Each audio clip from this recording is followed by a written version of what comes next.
ഭക്തിപൂർവം ഞാൻ അങ്ങയുടെ വിശുദ്ധ മന്ദിരത്തിന് നേരെ പ്രണമിക്കും. കർത്താവേ, എൻ്റെ ശത്രുക്കൾ നിമിത്തം എന്നെ അങ്ങയുടെ നീതിമാർഗത്തിലൂടെ നയിക്കണമേ. എൻ്റെ മുൻപിൽ അങ്ങയുടെ പാത സുഗമമാക്കണമേ. അവരുടെ അധരങ്ങളിൽ സത്യമില്ല, അവരുടെ ഹൃദയം നാശകൂപമാണ്, അവരുടെ തൊണ്ട തുറന്ന ശവക്കുഴിയാണ്, അവരുടെ നാവിൽ മുഖസ്ഥിതി മുറ്റി നിൽക്കുന്നു. ദൈവമേ, അവർക്ക് കുറ്റത്തിനൊത്ത ശിക്ഷ നൽകണമേ. തങ്ങളുടെ കൗശലങ്ങളിൽ തന്നെ അവർ പതിക്കട്ടെ.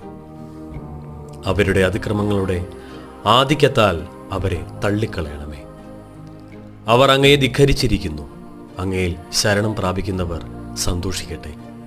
അവർ എന്നും ആനന്ദഭരിതരായി സംഗീതം ആലപിക്കട്ടെ. അങ്ങയുടെ നാമത്തെ സ്നേഹിക്കുന്നവരെ സംരക്ഷിക്കണമേ. അവർ അങ്ങയിൽ ആനന്ദിക്കട്ടെ. ആമേൻ.